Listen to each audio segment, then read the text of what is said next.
সবাইকে স্বাগতম প্রেস ক্লাবের আজকের আলোচনা। প্রেস ক্লাব নিয়ে অনেকদিন পর আবার আলোচনা করার জন্য আজকে আপনাদের সামনে হাজির হলাম। আজকে প্রেস ক্লাবের যে বিষয়গুলো নিয়ে আলোচনা করবো সেই বিষয়গুলো মানে গতানুগতিক বিষয়টা এগুলোর গতানুগতিক বিষয় নিয়ে কথা বলার জন্য হাজির হয়নি। আমি কিছু সংশয়, আমার কিছু উদ্বেগ, মানে পে স্কেল নিয়ে যে বিষয়গুলো সরকার যে পথে হাঁটতেছে সেই বিষয়গুলো নিয়ে কিছু কথা বলবো আপনাদের সামনে। দেখেন, পে স্কেল বাস্তবায়ন হতে চলেছে, পে স্কেল বাস্তবায়ন হচ্ছে, এগুলো পুরাতন খবর, এগুলো আর নতুন এর মধ্যে নতুন কিছু না, নতুন কিছু আছে বলে মনে হয় না, বা এগুলো নিয়ে আমি কথা বলতে আসিনি। নতুন পে স্কেল নিয়ে দেশ জুড়ে যে আলোচনা হচ্ছে, ব্যাপক আলোচনা হচ্ছে। কেউ বলছেন সরকার চাকরিজীবীদের জন্য বড় সুখবর আসছে, আবার কেউ বলছেন এটি শুধু রাজনৈতিক কৌশল, আবার কেউ বলছেন এটি রাজনৈতিক ভাবে মানে স্ট্যান্ডবাজি। যাই হোক, কিন্তু মূল যে বিষয়টা, পে স্কেলটা যে জন্য গঠন করা, পে স্কেলটা যে জন্য আমার জাতীয় স্কুল আওতাভুক্ত কর্মকর্তা কর্মচারীদের আশা, এই পে স্কেল নিয়ে একমুখ আশা ছিল, সেই আশা কি বাস্তবায়ন হচ্ছে? সেই আশা কি মানে পুরোপুরি মানে হয়ে আসতেছে আমাদের জীবনে? আমার তো মনে হয় না হচ্ছে না। আশা পূরণ হচ্ছে না বললেই না, শুধু মানে আশার তেমন কোনো আশা পূরণ তেমন কোনো মানে অস্তিত্ব দেখা যাচ্ছে বলে মনে হয় না। এই পে স্কেল নিয়ে সরকার মানে গভীর একটা খেলা, মানে প্ল্যান মাফিক একটা খেলা খেলতেছে। এবং আমি আজকের আমাদের আলোচনা, এই আলোচনার আমি শিরোনামটা ধরে রাখছি যে পে স্কেল নিয়ে সরকার পলিটিক্স এবং রাজনীতি দুটোই করছে। ভালো করে একটু বোঝার চেষ্টা করেন কেন আমি কথাগুলো বলতেছি। পে স্কেল নিয়ে সরকার পলিটিক্স এবং রাজনীতি দুটোই করছে। এখন আপনারা অনেকে হয়তো প্রশ্ন করতে পারেন আমাকে, আসলে আমি কি পাগল, না আমার মাথায় সমস্যা আছে যে বলবো পলিটিক্স আবার রাজনীতি দুটো কথাই বলতেছি। আসলে পলিটিক্স আর রাজনীতি একই জিনিস, বা পলিটিক্সের বাংলাতে রাজনীতি। আসলে পলিটিক্সের বাংলা রাজনীতি এটা আমরা করছি, ঠিক আছে। আসলে পলিটিক্সের বাংলা রাজনীতি কি হওয়া উচিত কিনা, এটা যথেষ্ট প্রশ্ন থেকেই যায়। কিন্তু পলি অর্থ কি আসলে? পলি অর্থ কি? পলি অর্থ অনেক, বহু, অসংখ্য। টিক্স মানে কৌশল, আর রাজনীতি তো সেটা বাংলা শব্দ করা হলো রাজনীতি। তো আসলে কি পলিটিক্স বলে রাজনীতি? তো এক জিনিস ওইভাবে ওই অর্থে বোঝা যায় না। তো আমি অবশ্য ওই অর্থে বোঝাতে চাইনি। আমি যেটা বোঝাতে চাচ্ছি চেয়েছি আপনাদের সামনে, পলিটিক্স অর্থ বহু, মানে অনেক কৌশল, বহু কৌশল, বহুমাত্রিক কৌশল। অর্থাৎ পে স্কেলটা বাস্তবায়নের জন্য সরকার নানামুখী কৌশল অবলম্বন করার চেষ্টা করতেছে এবং করতেছেও। যে এখন যেটা হবে তার 50% এখন দেবেন, 50% এক বছর পর হবে, তারপরে বছর যায় ভাতাগুলো বাস্তবায়ন হবে, নানামুখী এই ধরনের মোট 3 বছরে এই পে স্কেলটা বাস্তবায়ন করার জন্য চেষ্টা করতেছে। মানে এটা কৌশল, অনেকগুলো আরো অনেক কৌশল আসছিল, মাঝে মাঝে শোনা গেছে। তো বর্তমানে এসে এই কৌশলটা স্থির হয়েছে, এটা মোটামুটি শিওর।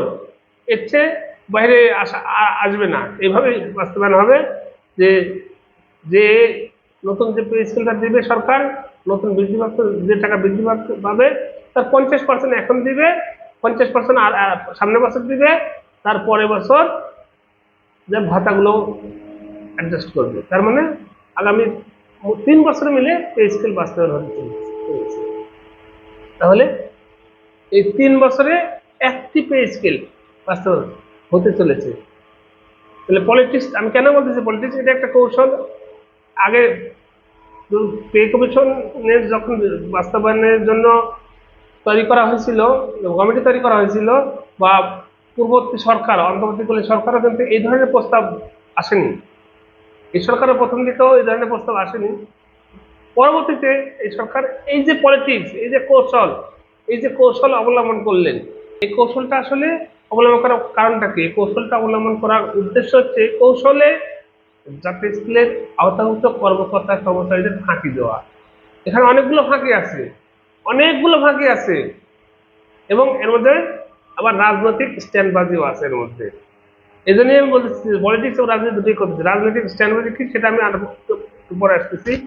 তো অনেকগুলো কৌশল আছে, যে কৌশলগুলোর মধ্যে কি, যে আমাদের যে প্রণোদনা যেটা ছিল 10% 15% প্রণোদনা, এটা বাদ গেলে কত টাকা বেতন, খুব একটা বেশি বেতন বাড়বে বলে মনে হয় না।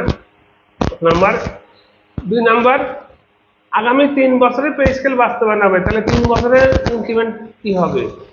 ইনক্রিমেন্ট কি এই বছর তো 50% দিচ্ছে বৃদ্ধি, আগামী বছর 50% দিবে, তাহলে ইনক্রিমেন্ট কিভাবে হবে? তার মানে কি আগামী 3 বছর আমরা ইনক্রিমেন্টটা পাবো না? এই কৌশলটা মন্দ কৌশল না, সুন্দর কৌশল, দেশের রাজস্ব বেঁচে যাবে এই কৌশলে। এবং সর্বপ্রথম যে কৌশল, ইনক্রিমেন্ট আসার সম্ভাবনা নাই কৌশলে, আগামী 3 বছর ইনক্রিমেন্ট দিতে হবে না সরকারকে। আর কি, যে পরিমাণ বেতন বাড়বে তাতে অধিকাংশ কর্মকর্তা কর্মচারীর কোনো সমস্যার সমাধানই হবে না, শুধু সরকার শুধু নামই কিনবে যে নতুন পে স্কেল দেওয়া হয়েছে। এই কৌশলেই সরকার নাম কেনার চেষ্টা করতেছে, এবং এখানে রাজনীতি করতেছে যে স্কেল দিলাম, নতুন পে স্কেল দিলাম, এটা রাজনৈতিক বিষয়। রাজনৈতিকভাবে তার দলের সুনাম কুড়াচ্ছে, কিভাবে? পলিটিক্স করে, কৌশল অবলম্বন করে। তো এই আসলে কি আমরা যারা রাতে স্কেলে আত্মভুক্ত কর্মকর্তা কর্মচারী, তারা কি আমাদের সাথে কি এই ধরনের পলিটিক্স এবং এই ধরনের রাজনীতি করাটা কি উচিত হলো? এবং এই যে পলিটিক্স গুলো বাস্তবায়ন করে পে স্কেল বাস্তবায়ন করতে যাচ্ছে সরকার, এর ফলে কি হবে? পে স্কেল বাস্তবায়ন করলে দেশে দ্রব্যমূল্যের মানে মূল্যস্ফীতি ঘটে বা দ্রব্যমূল্যের ঊর্ধ্বগতি হয়, এটা স্বাভাবিক বিষয়। এখানে আবার রাজনীতি করতেছে সরকার। সরকার সাধারণ মানুষকে বোঝাচ্ছে যে আমরা একবারে পে স্কেল বাস্তবায়ন করতেছি না, আপনাদের অসুবিধার কারণ মানে অসুবিধা যাতে না হয় এই জন্য বারে বারে বাস্তবায়ন করতে চাচ্ছি, যাতে মূল্যস্ফীতি না ঘটে। সাধারণ মানুষের সাথে এই যে রাজনীতিটা করতেছে, সাধারণ মানুষের বোঝানো হচ্ছে যে একবারে পে স্কেল দেওয়া হচ্ছে না, একবারে পে স্কেল দিলে মূল্যস্ফীতি অনেক ঘটবে, যার ফলে বারে বারে দেওয়া হচ্ছে। আর সরকারি কর্মকর্তা কর্মচারীদের বোঝাচ্ছে যে দেশের অর্থনৈতিক অবস্থা খারাপ, বারে বারে দেওয়া হচ্ছে। কিন্তু দুইটার মাঝখানে যেটা হচ্ছে সরকার এখান থেকে রাজনীতি করে মূল ফায়দাটা তোলার চেষ্টা করতেছে। যে ফায়দা কথা বললাম, আগামী 3 বছর ইনক্রিমেন্ট দেওয়া লাগবে না, পাশাপাশি বর্তমানে যে পরিমাণে বেতন ভাতা বাড়বে তাতে খুব বেশি খরচও হবে না। আবার সাধারণ মানুষকে বোঝাচ্ছে যে আমি বারে বারে দিচ্ছি, এতে মূল্যস্ফীতি ঘটবে না। এই যে পলিটিক্স এবং এই যে রাজনীতি, এক মানে কি বলবো, আর বলার কোনো ভাষা নাই। একটা কথাই বলার বা বলতে চাই আমি, সেটা হচ্ছে মাননীয় প্রধানমন্ত্রী বা মাননীয় সরকার প্রধান বা গোটা সরকার ব্যবস্থাকে উদ্দেশ্যে বলি, দেশের মানুষের এত বোকা ভাবা উচিত না। এদেশের মানুষ এত বোকা না যে যেভাবে বুঝাবেন সেভাবে বুঝবে। মানুষ কিন্তু বুঝে, মানুষ কিন্তু যখন বলা শিখবে, বলা শিখেছে কিন্তু বলা শুরু করবে, তখন কিন্তু এর পরিণাম শুভকর হবে। বিভিন্নভাবে ভয়ভীতি চাপায় পরবর্তী সরকারের শেষ পরিণাম তো লক্ষ্য করছে। এইভাবে সাধারণ জনগণকে, সাধারণ চাকরিজীবীদের বোকা বানাতে পারবে হয়তো সামান্য কিছু সময়ের জন্য, কিন্তু সারা জীবনের জন্য তো না। আপনারা পে স্কেলের টাকা নিয়ে গিয়ে, পে স্কেল বাস্তবায়নের টাকা নিয়ে গিয়ে আপনাদের রাজনৈতিক অঙ্গীকার রাজনীতি করলেন, রাজনৈতিকভাবে নাম করার চেষ্টা করলেন, আর এখন পে স্কেল বাস্তবায়নের জন্য টাকা নাই, টাকার সংকট। এটা তো মেনে নেওয়ার মতো বিষয় না। কখনো পে স্কেলের মূল বেসিক 50% বাস্তবায়ন এর আগে কোনো দেশে হয়েছে কিনা এটা তো বলা মুশকিল। আজকে এগুলো তো অনেকগুলো জটিলতা আছে, তো এই 50% বাস্তবায়নের আজকে একটা চাকরি মারা তো যাচ্ছে, মারা তো যাবে, তো তার 50% বাস্তবায়ন হাতে মারা গেল, তাহলে সে কিভাবে তার পরবর্তী দেনাপাওনাগুলো পাবে? তার পেনশন কিভাবে পাবে, তার গ্যাসেটি কিভাবে পাওয়া, তার অন্যান্য দেনাপাওনাগুলো কিভাবে পাবে?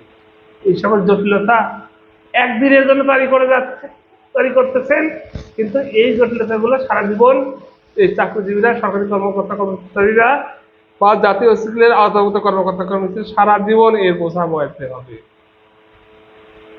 আপনারা আপনাদের সুবিধার জন্য পলিটিক্স রাজনীতি করলেন, আর এর বোঝা বহাবে সাধারণ চাকরিজীবীরা।